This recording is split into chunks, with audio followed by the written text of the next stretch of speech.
Hey guys, welcome back to As a Man Thinketh on Yanasa TV. So some bad news out of Canada. Basically, what is going on in Canada right now is that a federal judge has ruled that the agricultural department can move forward with the execution of 400 healthy ostriches, which came in contact with the avian flu at the end of last year.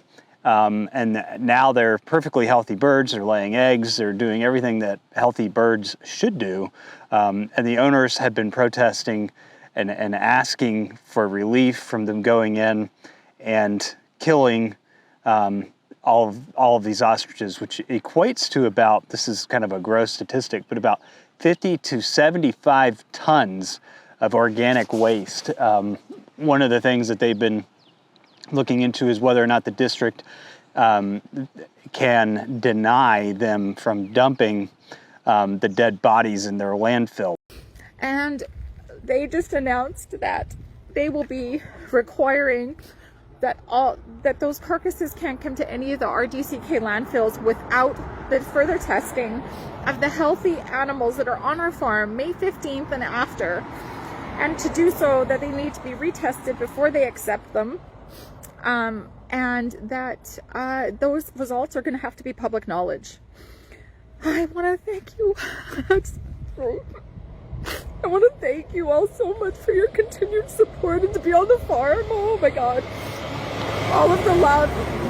You know, this is a win. This is a big win for us because the landfill is acknowledging that they will not accept our healthy, big, beautiful birds. So I'm going to see you back at the farm here really soon.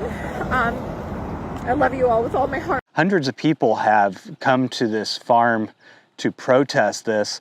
But the idea of killing birds when they're infected has been one that's been going on ever since the avian flu began. And unfortunately, it has not worked. So I don't know what the science is behind it that backs a federal judge saying that they can proceed with killing healthy birds. The fear, I guess, is that they're afraid that these healthy birds would somehow spread the virus. The Canadian Food Inspection Agency has defended its decision to proceed with the cull, saying on Wednesday that allowing a domestic flock known to be exposed to highly pathogenic avian influenza to remain alive allows a potential source of the virus to persist. So they're afraid of these birds. One of the MPs, Scott Anderson, has been trying to stop the Canadian Food Inspection Agency from killing the flocks. But, you know, I found this kind of an interesting perspective. And this is something that was published on Substack from the Holistic Pet Collective. It's titled 400 Ostriches, One Lie. What they don't want you to know about bird flu. Okay, so they talk about the situation of what's going on with the 400 healthy ostriches being ordered to be slaughtered in Canada. From what I understand, the judge ruled that they can proceed with the culling. He didn't tell them they had to cull it. He just said that they had the right to make that decision. So they also have the right to back out of that decision. The article says, though, that this is about power, pressure, and the chokehold of an agricultural monopoly. And I agree somewhat with where this article is going. I also think that there's something bigger going on here, because if you look at how we've responded to avian influenza over the past several years, it has caused incredible shortages, skyrocketing food prices, egg shortages all around the world. And it is a global initiative that is coming in, a global organization that is coming in and saying, this is the way we're going to handle this situation. We're just going to cull all of the birds. There have been discussions about vaccines. Of course, you know, these days I'm not sure if I want to eat something that's been vaccinated, but there's been discussions about using vaccines. Nobody's talked about herd immunity.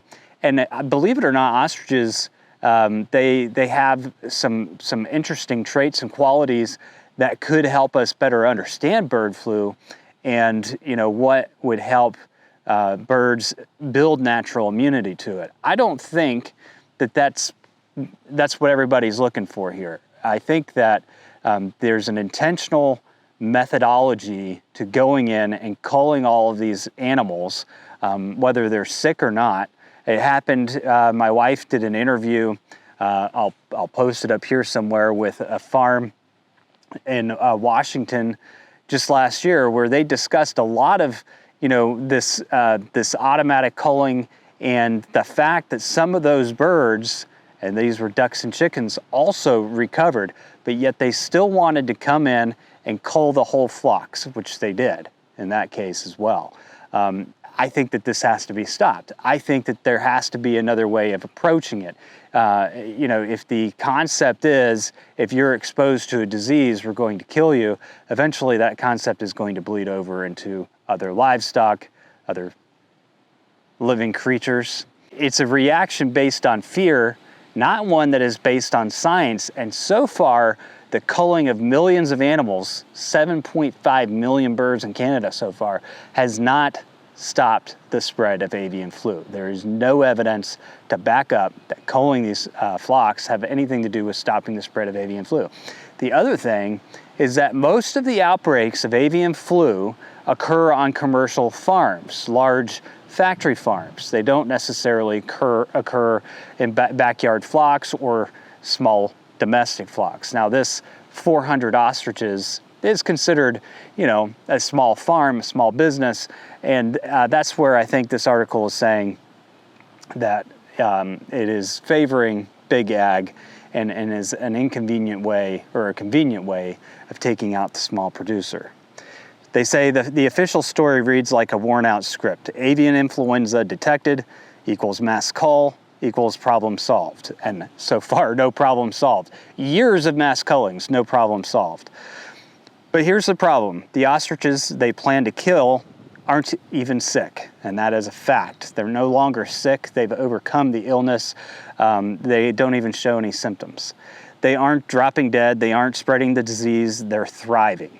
And that is a fact. According to Canada's own 2023 CFIA, Canadian Food Inspection Agency reports, the majority of bird flu detections have occurred in commercial poultry barns, not free-range small farms.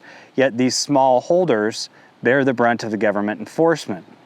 Fact, in 2022 alone, Canada culled over 7.5 million poultry birds for avian flu, but over 90% of the outbreaks were in large-scale factory-style farms.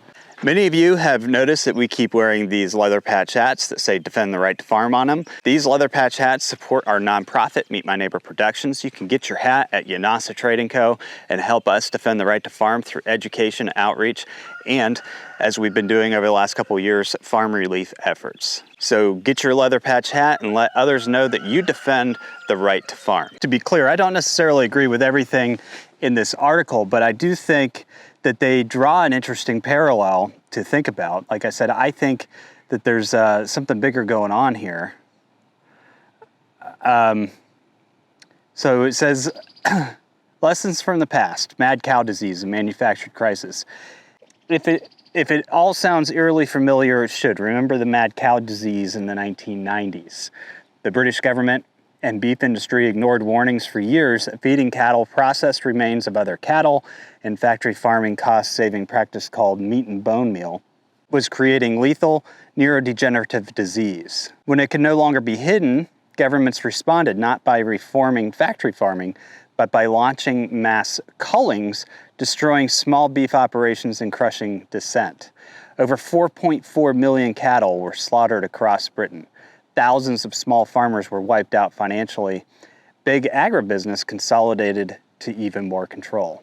It does sound like a similar script, although I think in this particular situation, what we're actually experiencing isn't a shift to larger producers, but a shift to alternative proteins, a wake-up call. If they can do this to healthy ostriches, if they can justify it with nothing but buzzwords and bureaucratic rubber stamps, they can do it to anyone. Today it's ostriches, tomorrow it's your backyard chickens, your heritage livestock, your ability to feed yourself outside of corporate control. And a lot of this is true. In fact, when I was reading this other article about MP Scott Anderson, He said that, based on what the judge said, they can go in and kill your dogs and cats and anything else on the property that may have been exposed to avian flu, because he had some birds there that were exposed to avian flu. So this is something that I think we all need to pay attention to. Like I said, there is a global effort that is saying, to handle this situation, we need to go in and just cull all of these animals. It hasn't worked for several years. There has to be another solution. There has to be another way to go about it. It hasn't worked for several years, and therefore it can't be proven in science, right? What are we going to do? Go out and kill all the wild birds? This avian flu was highly suspicious from the get-go. Every scientist that has studied it has said that this is an unusual strain of bird flu, and it has given governments around the world the excuse to go and cull perfectly healthy, recovered animals without any recourse. Think about it when you go to the grocery store and you see those higher prices. Think about it when you go to the grocery store and you see egg prices through the roof. I mean, they've come down, 12%, but they're still way higher than they ever have been. Personally, I think it's time we get off the world bus. We start thinking for ourselves, and we find better ways of handling this pandemic situation. It's not working. Culling and killing is not working. Canada could either choose to be a leader, or they can stick in the follower status and move forward with these cullings. Anyway, guys, I just wanted to give you an update on that. The farm has been surrounded by supporters, which is, I think what they're doing is a great thing to try and get them to shift direction on this and rethink it. Actually apply some science instead of fear to it. Ancient eras and natural selection have refined and tailored pristine fibers with the resilience for today's days. Evolving beyond the last ice age, bison wool is nature's most dependable activewear. Buffalo Wool Company, 100% proven by nature, 100% American made. Check out the Buffalo Wool Company collection at yanasatradingco.com.